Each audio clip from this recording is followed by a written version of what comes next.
जय श्री कृष्ण।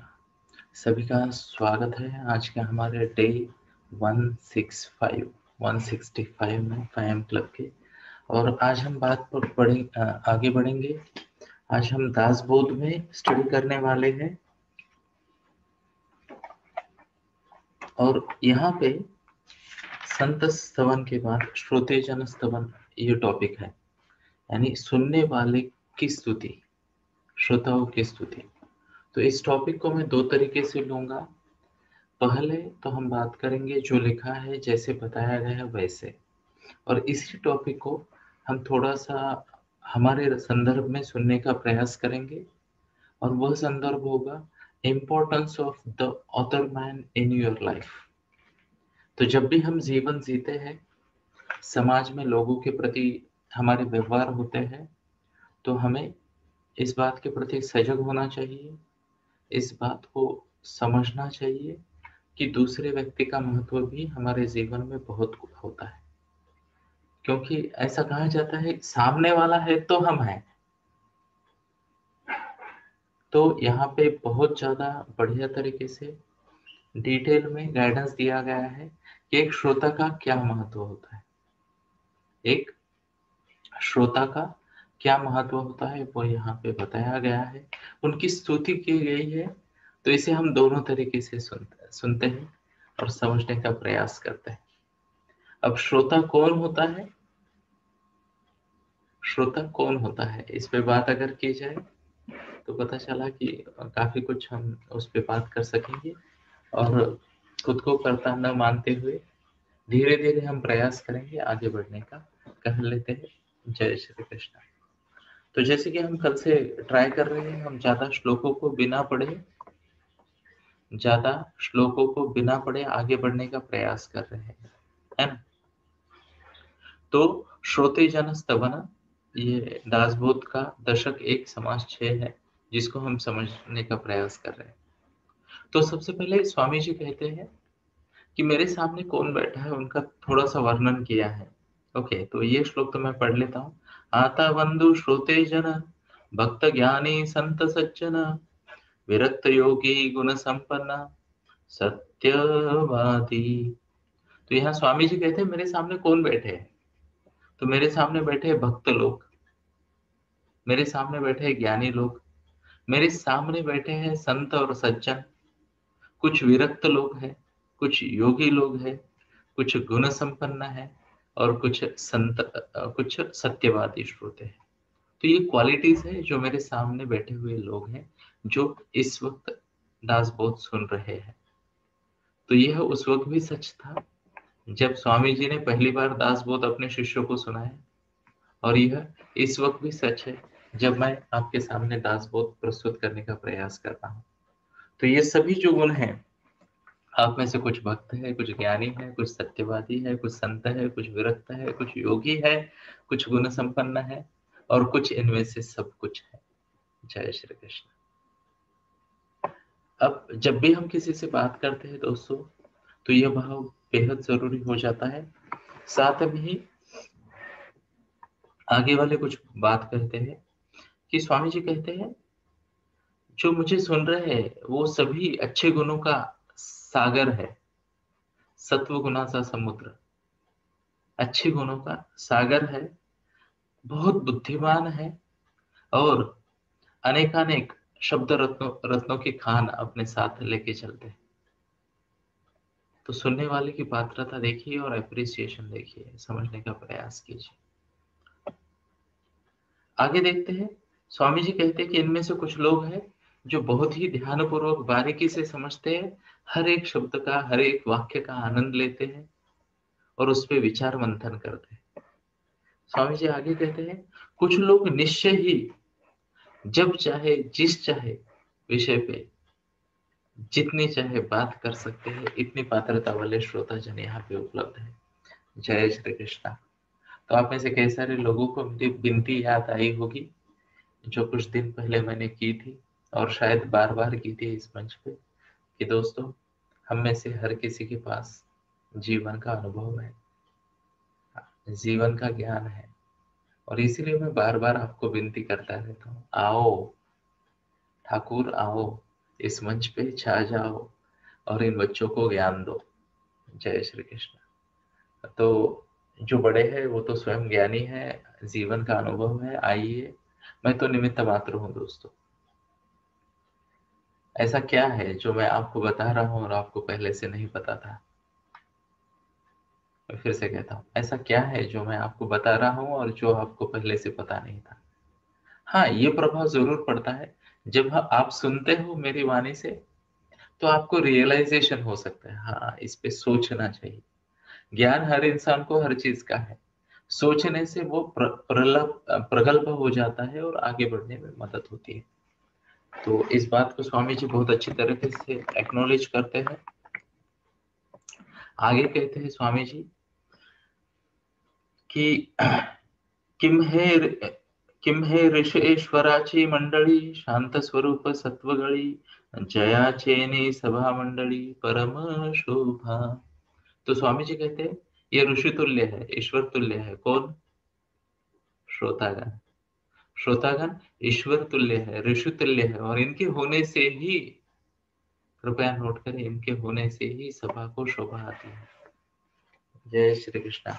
अब थोड़ा सा हम इसे अपने जीवन के संदर्भ में सुनते हैं, जीवन के संदर्भ में सुनते हैं, समझने का प्रयास करते हैं।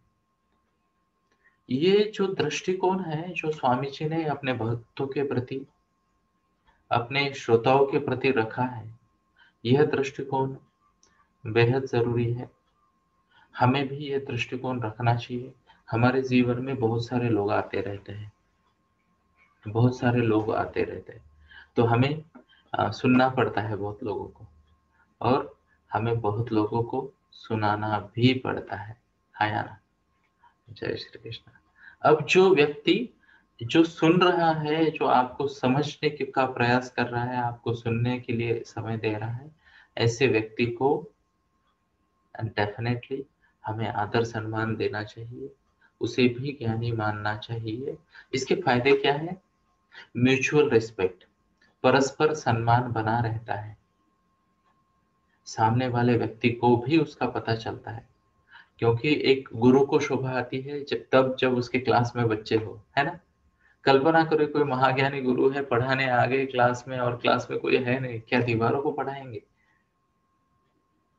है या ना? तो ज्ञानी तभी होता है जब कोई सुनने वाला आके बैठे वहां पे। और इसी तरीके से जय श्री कृष्णा कहते हुए हमारे जीवन में, हमारे जीवन में ये जो लोग आते रहते हैं, तो इनमें से कोई हमारे माता पिता के रूप में है, कोई हमारे बच्चों के रूप में है, कोई हमारे जीवन संगिनी या जीवन सखा है, कोई हमारे पार्टनर्स है, कोई हमारे पड़ोसी है, कोई समाज का भाग है, कोई अनजाने में हम किसी ज्येष्ठ को मिल लेते हैं। जैसे मैं अभी थोड़ी देर बाद बैडमिंटन को निकलता हूँ, तो कई सारे ज्येष्ठ मॉर्निंग वॉक को आते हैं, कई सारे बच्चे अभी थोड़ी देर बाद स्कूल जाएंगे, शुरू हो रही है स्कूल। तो हर तरह के लोग अपने जीवन में आते रहते हैं। और कृपया इस बात को ध्यान में रखें कि केवल हम जब बात करते हैं तब हम बात करते हैं, ऐसी बात नहीं है। फिर से कहता हूँ, केवल जब हम बात करते हैं तब हम बात करते हैं, ऐसी बात नहीं है। जब हम बात नहीं भी करते हैं, नमस्ते भी करते हैं, तो हम बहुत कुछ कह जाते हैं, है ना?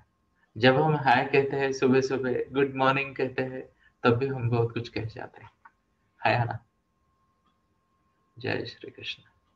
और इसी बात को समझते हैं दोस्तों, इसी बात को समझते हैं। और जो सामने वाले व्यक्ति के महत्व को समझता है, उसको आदर देता है, तो दोनों तरीके से ये बात आगे बढ़ जाती है।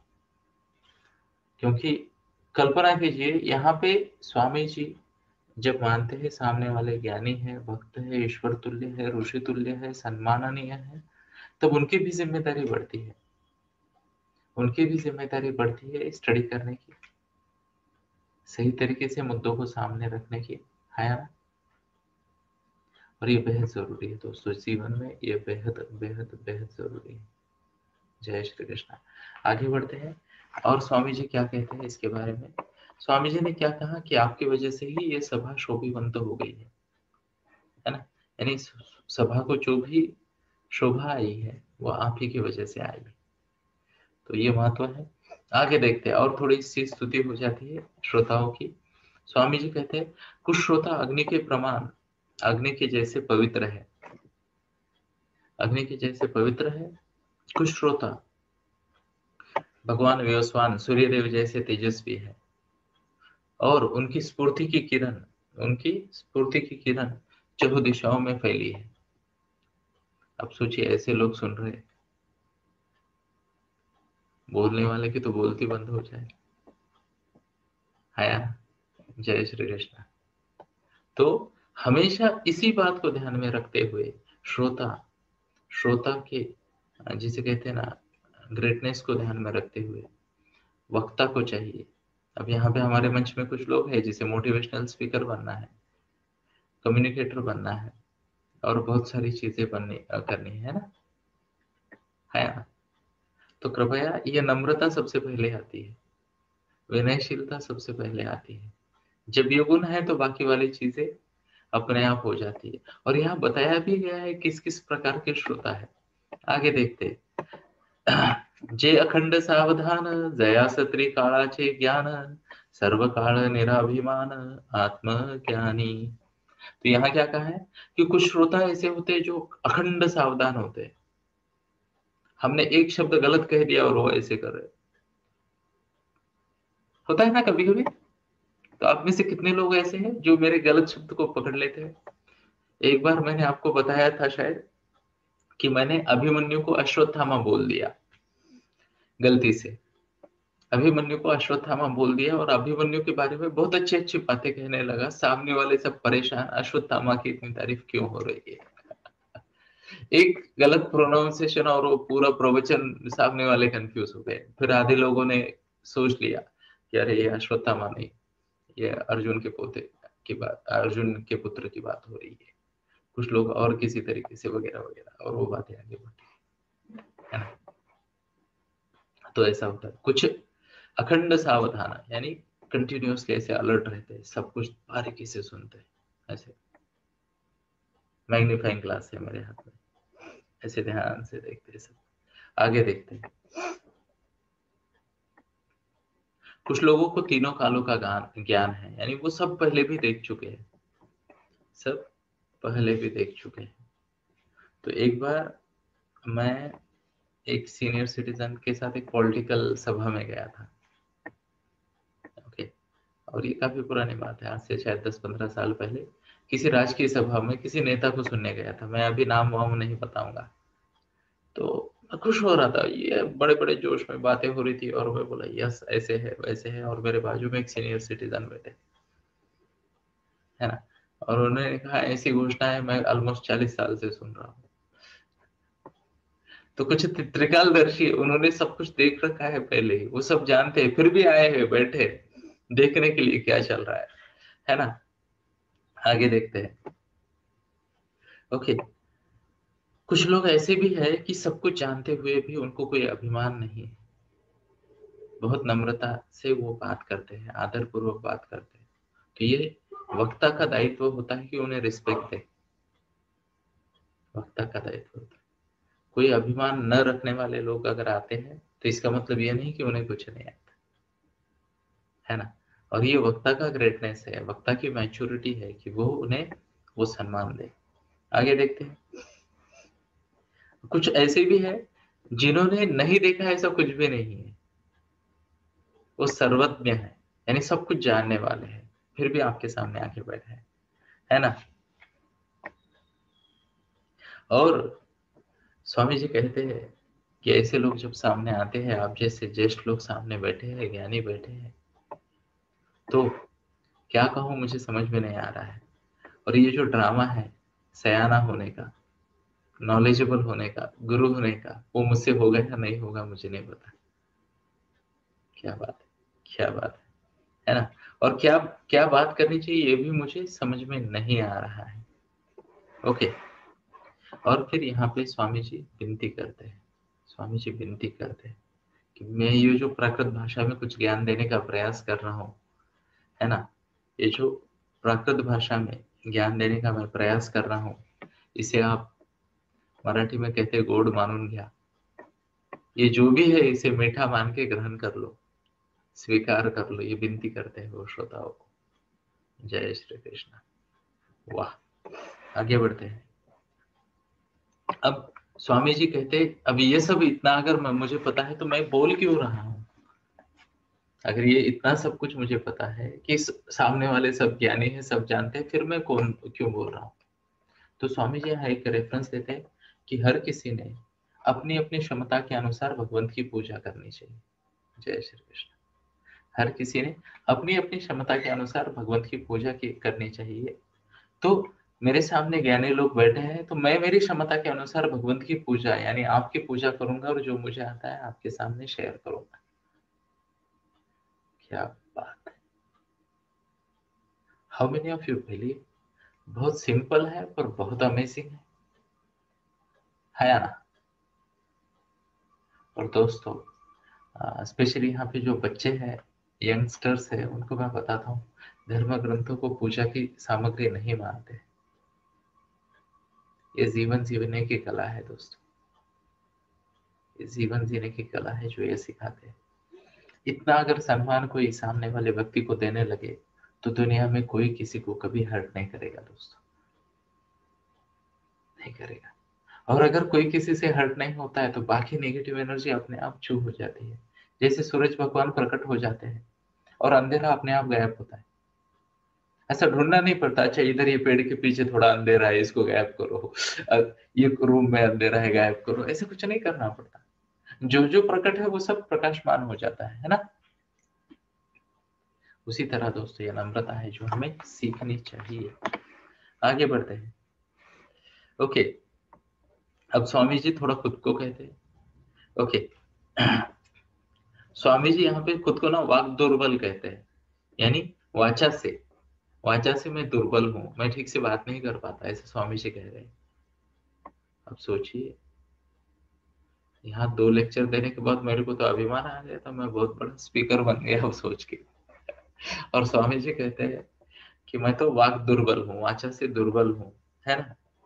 ओके, और किसी तरह से आड़े टेढ़े छोटे मोटे शब्दों का प्रयोग करके आपके सामने कुछ कहने का प्रयास कर रहा हूँ। ओके, ना तो मेरे पास शास्त्र का ज्ञान है, कृपया सुने इस बात को, ना तो मेरे पास शास्त्र का ज्ञान है। और हमने इसी दशक के पहले भाग में सुना था, क्या सुना था कि इसमें क्या क्या मिलने वाला है ना? अगर आपको याद है तो शिव गीता, राम गीता, गुरु गीता, गर्भ गीता, उत्तर गीता, अवधूत गीता, वेद आनी वेदांत, भगवत गीता, ब्रह्म गीता, हंस गीता, पांडव गीता, गणेश गीता, येम गीता, उपनिषदे आनी भागवत, ये सब तो वो सुना रहे हैं। और फिर भी यहाँ पे कहते हैं, बड़ी ही नम्रता पूर्वक कहते हैं कि मुझे शास्त्रों का ज्ञान नहीं है। जय श्री कृष्ण। आगे देखते हैं, वो ये भी कहते हैं, ना तो मुझ में कोई चातुर्य है, ना तो प्रबंध लिखने की कला है, ना ही मुझ में कोई और गुण है, ना ही शब्द माधुर्य है। ओके, फिर भी मैं ये जानता हूँ कि जगदीश भाव का भोक्ता होता है। जय श्री कृष्ण। ये शब्द पे थोड़ी बात करते हैं। फिर भी मैं जानता हूँ कि जगदीश यानी परमेश्वर भाव का भोक्ता होता है। उसे चीजें परफेक्ट नहीं चाहिए, वो आपकी प्योरिटी देखना चाहता है, वो आपके दिल की सुनना चाहता है, वो आपके मन की सुनना चाहता है, भगवंत, है ना? उसे आप परफेक्ट रूप में नहीं चाहिए। तो इसलिए मैं प्रयास करूंगा, जैसे भी मुझे आता है, जो भी मुझे आता है, वो मैं सुनने का, समझने का प्रयास करूंगा। जय श्री कृष्ण। आगे बढ़ते हैं। आगे तो स्वामी जी ने खुद को मंद बुद्धि कह दिया। ओके, सबको अजान कह दिया, खुद को अजान कह दिया। और फिर भी मैं आपके साथ बात करने की कोशिश कर रहा हूं, जैसे कि कोई बच्चा, अज्ञानी बच्चा अपने ज्ञानी पिता के साथ पूरे अधिकार वाणी के साथ बैठ जाता है, उनको भी बता देता है। छोटा सा बच्चा होता है ना? कल्पना करें कि मान लो ऐसे हमारे पास शायद ये वाला एग्जाम्पल हो सकता है, मुझे नहीं पता, कि मान लो चिन्मय है, अब उनके पापा तो डॉक्टर है, पर चिन्मय भी पापा के साथ बैठ बैठ के ज्ञानी हो गया है या हो रहा है ना। जय श्री कृष्ण। यस, आगे बढ़ते हैं। तो ऐसा कई बार हो जाता है ना। तो ये उन्होंने भी यही कहा कि मैं भी ऐसी ही डेयरिंग कर रहा हूँ, मैं भी ऐसी ही डेयरिंग कर रहा हूँ, है ना। जैसे मान लो वाघ और जैसे कहते हैं सिंह, यानी शेर को देख के बड़े बड़े लोग, बड़े बड़े सूरमा डर जाते हैं, पर शेर के बच्चे शेर से नहीं डरते, है ना। इसी तरह मैं आपके सामने समर्पण हो करके मैं आपसे ये जो भी बातें हैं, ये जो भी ज्ञान है, ये शेयर करना चाहूंगा। और क्योंकि मैं जानता हूं कि आप में संतों का अंश है, तो आप मेरी बात को ठीक से समझ लोगे और मेरी गलतियों को माफ करोगे, मुझे संभाल लोगे, ताकि मैं आगे बढ़ सकूं और ये ग्रंथ को दुनिया के सामने प्रस्तुत कर सकूं। जय श्री कृष्ण। आगे बढ़ते है ना। उन्होंने ये कहा कि जो संभाल लेते हैं वही सच्चे अपने लोग होते हैं, जो संभाल लेते हैं, अपनी गलतियों को स्वीकार करते हैं, वही अपने लोग होते हैं। और ऐसे अपने लोग यहाँ मिल रहे हैं, है ना। तो उनको अलग से रिक्वेस्ट करने की जरूरत नहीं है। ओके। तो फाइनल वर्ड्स ये कहते हैं स्वामी जी इस समास में कि आप ही मेरे माता पिता हो, आप ही मेरे गुरु हो, आप मुझे संभाल लीजिएगा, और जो भी मैं कह रहा हूँ इसमें से जो भी आपको ठीक लगे वह आशय ले लीजिएगा। जय श्री कृष्ण। तो इसी के साथ ही ये पहले दशक का 7वां समास पूरा हो गया। ओके। तो क्या आपने नोट किया दोस्तों, कितना हम्बलनेस है। और इसी टॉपिक को हम थोड़ा सा आगे बढ़ाने का प्रयास करेंगे। The importance of other person in our life. हमारे जीवन में जो द अदर पर्सन है, जो हमारे सामने है, उसका महत्व समझने का प्रयास करते हैं और सीखते हैं दोस्तों, सीखते हैं। कई बार ना, मैं हमेशा कहता हूँ रमन महर्षि के रेफरेंस से, कि कई बार हम बहिर्मुखी बहुत ज्यादा होते हैं, है ना। कई बार हम बहिर्मुखी बहुत ज्यादा होते हैं, बाहर की चीजों के प्रति आकृष्ट होते हैं और सेल्फ सेंटर्ड भी होते हैं। हमारा पूरा ध्यान अपने आप पे होता है ना। क्या लगता है, होता है, नहीं होता है, होता है। ओके। जय श्री कृष्ण। तो ये बात बहुत जरूरी है दोस्तों समझने को। ये बात समझना बेहद बेहद बेहद जरूरी है कि लाइफ ऐसे नहीं है, लाइफ ऐसे नहीं है। Life is all about other person in your life. जीवन पूरी तरह से हमारे सामने जो व्यक्ति है, हमारे साथ जो व्यक्ति है, हमारी टीम में जो व्यक्ति है, हमारी फैमिली में जो व्यक्ति है, हमारे समाज में जो व्यक्ति है, जीवन पूरी तरह से उनके प्रति हमारे कमिटमेंट का नाम है। उनको हम क्या रिस्पेक्ट देते हैं, है ना। तो एक इंग्लिश कोट है, मैं आपको सुनाना चाहूंगा। कोट कुछ ऐसा है, कोट कुछ ऐसा है, the way you treat other people, the way you treat other people tells the world about who you are. आप लोगों के साथ जैसा व्यवहार करते हो, यह दुनिया को यह बताता है कि आप कौन हो। वो कौन है इसकी बात नहीं है ना। तो एक बार एक ज्ञानी व्यापारी होता है। ओके। और उसके द्वार पे कई सारे लोग व्यापार करने आ जाते हैं। तो वो हर बार उठता है, दरवाजे तक जाता है, उनको वेलकम करता है, उनके साथ बात करता है और उनको पानी वानी ऑफर करता है और उनके साथ अच्छे से बात करता है। तो बड़ा व्यापारी है, ज्ञानी व्यापारी है, तो लोगों को लगता है कि ये तो बहुत अच्छा वेल बिहेव्ड पर्सन है। और ऐसे ही काफी सारे लोग आ जाते हैं, व्यापार की बातें चलते रहती है, और अचानक एक भिक्षुक आ जाता है उसके दरवाजे पे। एक भिक्षुक आ जाता है। तो जैसे भिक्षुक आता है, व्यापारी सब जो बैठे वाले हैं बाकी व्यापारी, उनको कहता है मुझे 2 मिनट का समय दीजिए। वो उठता है, दरवाजे तक जाता है, उनको प्रणाम करता है, उनका स्वागत करता है और समझ के लेता है उन्हें क्या चाहिए। तो वो भोजन का अभिलाषी होता है भिक्षुक। दोपहर का समय है, उसे भूख लगी होती है। तो व्यापारी उनको अंदर वाले रूम तक लेके जाता है, जो भी बाकी लोग हैं उनकी मदद से उनके भोजन की व्यवस्था करता है, वापस आता है। जैसे वो मीटिंग में वापस आता है और सबसे बात करने लगता है, तो हर कोई क्यूरियस है कि ये कौन है जिन्हें इन्होंने वेलकम करके अंदर तक ले जाके खाना खाने के लिए बिठा दिया। तो कुछ लोग सोचते हैं, कुछ लोग इधर उधर देखते हैं, एक दूसरे को कानाफूसी हो जाती है।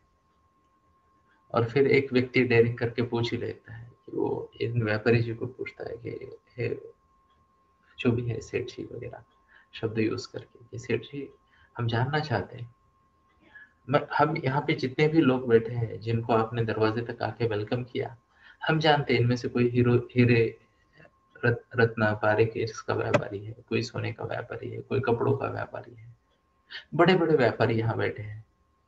अब मैं ये जानना चाहता हूँ कि वो जो अभी अभी आखिरी व्यक्ति अंदर गए, जिनको आपने अंदर तक लेके गए, पानी पिलाया और खाना खाने को बिठाया, वह व्यक्ति कौन है? हम उनके बारे में जानने को इच्छुक है। देख के तो ऑर्डिनरी लग रहा है ना? तो ये व्यापारी उन सबको कहता है कि वो जो व्यक्ति है जिसे हमने अंदर लेके गए, वह एक भिक्षुक है। ओके, तो भिक्षुक यानी भिक्षा मांगने वाला। कुछ लोग उनको भिखारी भी कह देते हैं। तो फिर ये सब लोग परेशान हो जाते हैं।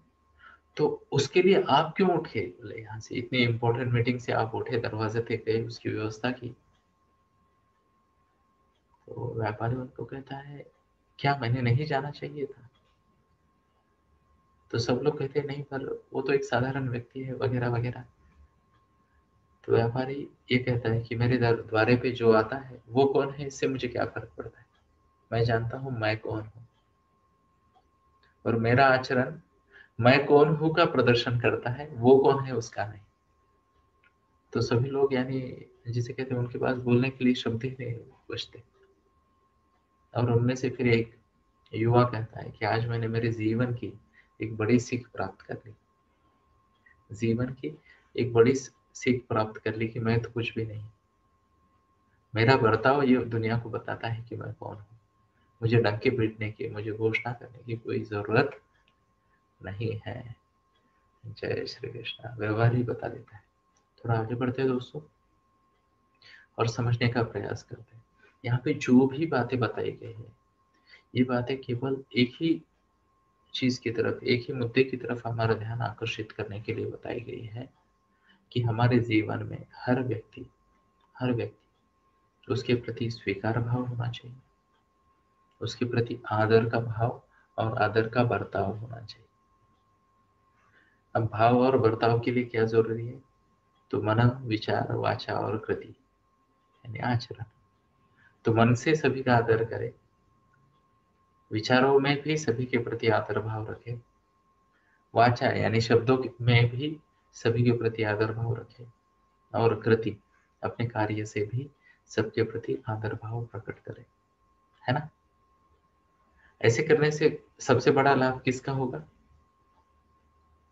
तो मान लो ये ग्रंथ को देखते हैं, ये ग्रंथ को सुनने के बाद हम केवल स्वामी जी को जानते हैं। आप में से किसी को पता चला श्रोता कौन है? किसी का नाम पता चला? नहीं, है ना?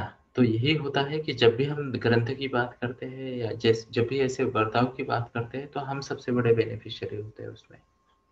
हमारे जीवन में शांति बनी रहती है, हमारे जीवन में अच्छे रिलेशन बने रहते हैं, हमारे जीवन में जिसे हम कहते हैं कि धर्म को समझने का ऑब्जेक्टिव ही यही है कि किस तरीके से मन स्वास्थ्य मन शांति के साथ प्रगति की जाए। मैंने कई फकीरों को देखा है झोपड़े में रहते हैं और दिन रात खुश रहते हैं, और मैंने कई अमीरों को देखा है कि हर कोई उनको देख के जलन महसूस करता है, और उनके दिल में भी एक जलन होती है कि काश आज रात्रि को मुझे शांति से निद्रा आए।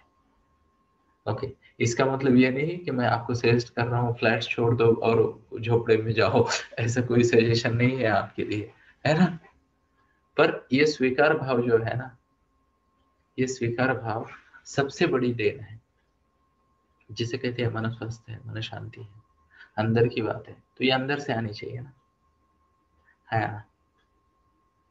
तो जब हम स्वीकार भाव में होते हैं, एक्सेप्टेंस मोड में होते हैं, विनयशीलता के भाव में होते हैं, रिस्पेक्ट मोड में होते हैं, तब ये बातें अपने आप हो जाती है, अपने आप हो जाती है। तो एक सजेशन के साथ आज रुकना चाहूंगा यहाँ पे। ओके, और सजेशन कुछ ऐसा है कि कृपया नोट करें, कृपया नोट करें, हर कुछ मिनटों बाद या हर कुछ घंटों बाद या फिर हर मीटिंग के बाद आकलन करें खुद के बर्ताव का। क्योंकि देखो, सामने वाले को ना कभी पता नहीं चलेगा आपके मन में क्या चल रहा है, आपके दिल में क्या चल रहा है।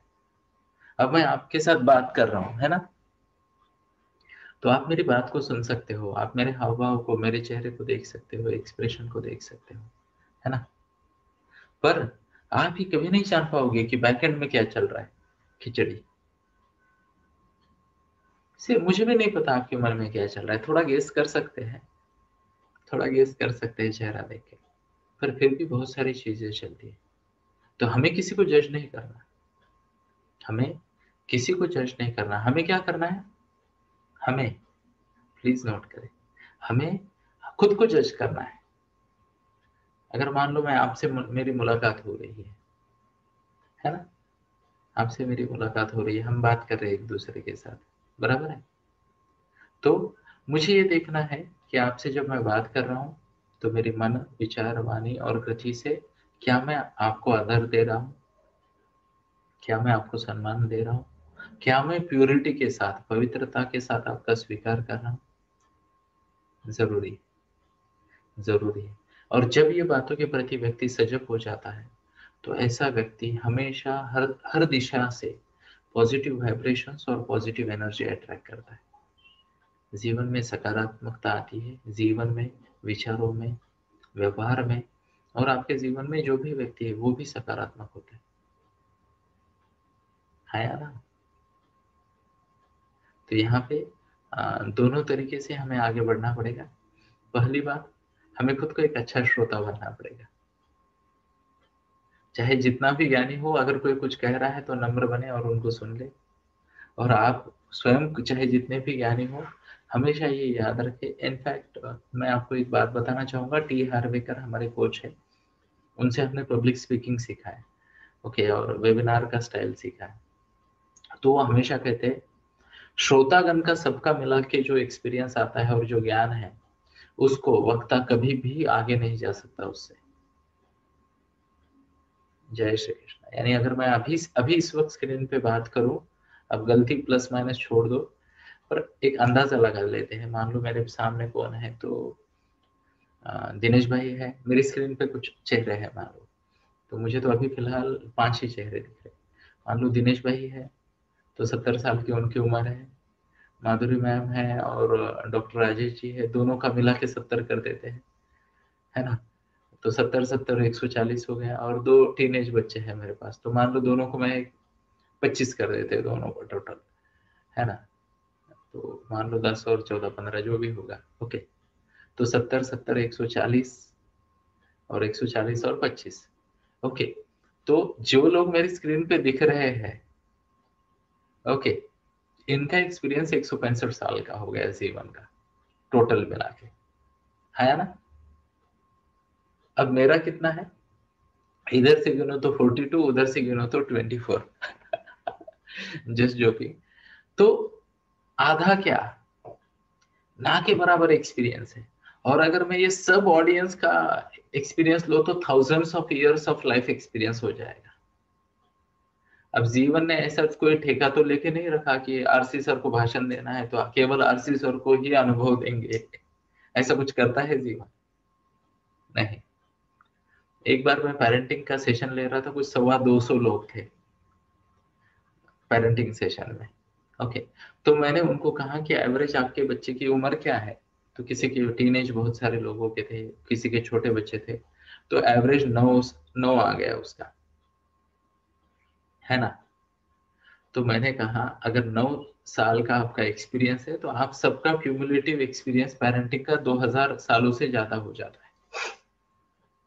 250 लोग, सबका 9-9 साल का एक्सपीरियंस देखिए। उनमें से कुछ के तो 2-2 बच्चे भी थे, है ना? उनमें से कुछ के तो 2-2 बच्चे भी थे। तो ये एक्सपीरियंस, अब मेरा टोटल एक्सपीरियंस कितना है एज ऑफ नाउ? मेरा तो उतना ही एक्सपीरियंस है जितने मेरी बड़ी बेटी की उम्र है, 15 साल। अब कहाँ 2,200 या 2,000 साल का एक्सपीरियंस सबका मिला के, क्यूमुलेटिव इंटेलिजेंस, क्यूमुलेटिव एक्सपीरियंस, और कहाँ मेरा अकेले का 15 साल का एक्सपीरियंस। हमेशा इस बात को याद रखें, हमेशा इस बात को याद रखें। हमेशा ऑडियंस का total intelligence, total knowledge, total awareness हमसे बड़ा ही होता है, हमसे बड़ा ही हो जाता है।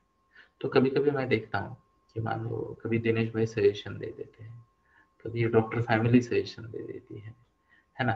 कभी मान लो कि सीमा मैम कुछ सजेशन दे देती है, कभी चलो प्रकट हो गई तो रेणु मैम भी आ जाती है। अब तो 200 का टोटल हो गया ऑडियंस के एक्सपीरियंस का, आगे बढ़ गई ना बात एक एक व्यक्ति के आने से। तो सब लोग आके कुछ ना कुछ बात बता देते हैं, कोई श्लोक का रेफरेंस देता है, कोई मुझे कोई शब्द याद दिला देता है। तो हमेशा वक्ता को चाहिए कि नम्र बना रहे, वक्ता को चाहिए कि नम्र बना रहे, और हमेशा इस बात का याद रखे, देयर इज नो वे, किसी भी हालत में वक्ता अपने ऑडियंस से ज्यादा ज्ञानी नहीं हो सकता। और वक्ता जब बड़ा बन जाता है और ऑडियंस बहुत बड़ी हो जाती है, तो वक्ता ऑडियंस के सामने पात्रता में छोटा हो जाता है। और वक्ता ने खुद को भाग्यशाली समझना चाहिए कि उसे ये सम्मान और मौका मिल रहा है सबके सामने बात करने का। ओके, एक बार तो मैं गुरुजी को सुन रहा था और गुरुजी ने कहा कि कोई भी किसी को भी ऐसा कुछ नहीं सुना सकता जो उसे पहले से ज्ञात नहीं है, कर लो बात। तो मैंने बोला मौन ही करते हैं, है ना? कोई भी किसी को भी कभी भी ऐसा कुछ नहीं बता सकता जो उसे पहले से ज्ञात नहीं है, तो मौन ही करना चाहिए ना, है ना? पर किंतु यहाँ पे आप चुने हुए होते हो, है ना? कई बार डेस्टिनी, भाग्य, परिस्थिति आपको मौका देती है सामने आने का, और कुछ लोगों को कुछ बातें बताने का, और उनको जागृत करने का। एग्जाम्पल देना चाहूंगा, एक छोटा सा एग्जाम्पल। भगवत गीता क्या है? भगवत गीता में भगवान कृष्ण ने अर्जुन को ऐसा क्या बता दिया जो अर्जुन को पहले नहीं पता था? मुझे बताइए। नैन चिन्नन्ति शस्त्राणि नैन दहति पावक न क्लेन यद्यपौ न शोषयति मारुत। तो ये तो अर्जुन को पहले से पता था, शरीर मरने वाला है, आत्मा जाने वाली है। कौन सा ब्रह्म ज्ञान फिर से दे दिया है? कर्मण्येवाधिकार अस्ति मा फलेषु कदाचन, कर्म पे तुम्हारा अधिकार है, जो भाग्य के अनुसार होना है होना है। अर्जुन को क्या नहीं पता था? अर्जुन को पता था, अर्जुन भुगत चुका था उसे। कैसे? सबसे बड़े वीर योद्धा घर में बैठे, एक घर में 5 सुपर लॉटरी की टिकट, और कर क्या रहे? तो वन में घूम रहे 12-14 साल तक, है ना? 13 साल का वनवास काट रहे। मतलब क्या? जो अर्जुन अकेला विराट के युद्ध में सबको परास्त कर सकता था, वो गया ना वन में घूमने के लिए। मतलब क्या? उसे तो पता था हमें तो भाग्य को स्वीकार करके आगे बढ़ना है, फल पे हमारा अधिकार नहीं। क्या अर्जुन नहीं जानता था? अच्छा, उसको ये भी पता है ये सब योद्धा आज नहीं तो कल मारे ही जाएंगे, उसे पता था। अब ये योद्धा में स्वयं भी हूं, ये भी उसे पता था, है। पर परिस्थिति के अनुसार उस वक्त वो ज्ञानी होते हुए भी उसको उस ज्ञान की जरूरत थी, रिमाइंडर की जरूरत थी। तो हम जब किसी को ज्ञान देते हैं, किसी को नॉलेज देते हैं, तो हम उसे केवल रिमाइंडर दे रहे हैं, ओके? या फिर हम उसे जस्ट टच कर रहे हैं, प्रेरित करने का प्रयास कर रहे हैं। जैसे हनुमान जी छलांग मार के श्रीलंका पहुंच गए, उनमें क्षमता तो पहले से थी, पर जामवंत को उसको याद दिलाना पड़ा, बेटा तू कर सकता है ना? तुम मरुत हो, बोले पवन पुत्र हो, तुम नहीं तो कौन जाएगा, तुम जा सकते हो। फिर वो गए, फिर वो गए। तो ऐसा होता है। तो हमेशा हमेशा आप चाहे जिस रूप में हो, जरूरी है नम्र बने रहे, दूसरे वाले को आदर दे, क्योंकि समय का पहिया है, घूमेगा जरूर। मैं कई बार पेरेंटिंग में बात करता हूँ, आप आज बच्चों से जैसा बर्ताव करोगे वैसा ही ये कल आपके साथ करेंगे। आपने प्यार दिया वो प्यार देंगे, आपने समय दिया वो समय देंगे, आपने गिफ्ट दिया वो गिफ्ट देंगे। आपको तय करना है आगे चल के आपको क्या पाना है। तो भाग्यशाली है वो माता पिता जो अपने बच्चों को समय दे पा रहे, है ना। आज पिछले कई दिनों से मेरी पत्नी उनकी माता के साथ है ना। तो मैके गई हुई है, मम्मी की उनकी तबीयत ठीक नहीं थी। अभी तो भगवान की दया है, आप सबके आशीर्वाद है, अच्छा कर रही हो, she is doing well. Senior citizen है पर अभी गुड हेल्थ में। तो वो वहां क्यों गई, और काफी दिन हो गए उसे जाके, क्योंकि उसे पता था कि यार I should be there with my mom अगर उनकी तबीयत ठीक नहीं है। और मैंने ऐसे कई सारे पुत्र देखे हैं, पुत्रियां देखी है, बच्चे देखे हैं जो कहते हैं कि डॉक्टर के पास जाओ, डॉक्टर देख लेंगे, मैं वहां क्या क्या करूंगा, क्या क्या करूंगी, है ना। मैंने ऐसे भी देखे हैं, स्पेशली प्रदेश में रहने वाले लोग बच्चे। अनफॉर्चुनेटली मैं तो ऐसे भी कई किस्सों को, पूना के, सोलापुर के, नांदेड़ के ऐसे किस्सों को जानता हूँ कि जो अपने माता पिता के अंतिम दर्शन को भी नहीं आए। दुर्भाग्य की बात है। तो जीवन का ये रूल है, नॉट ओनली फॉर पेरेंट्स, सबके लिए। आप जो दोगे वही पाओगे। समय देना समय मिलेगा, प्यार देना प्यार मिलेगा, गिफ्ट देना गिफ्ट मिलेगा, सम्मान देना सम्मान मिलेगा। किसी को झाप देना आपको भी वही मिलेगा। इवन छोटे बच्चे भी झापते हैं, केवल मन में झापते, है ना। तो ये बात के प्रति सजग होते हैं और आगे बढ़ते हैं। दो चार कमेंट आए हैं, मैं जस्ट उनके बारे में कुछ कहना है तो देखता हूँ, नहीं तो रुक जाते हैं।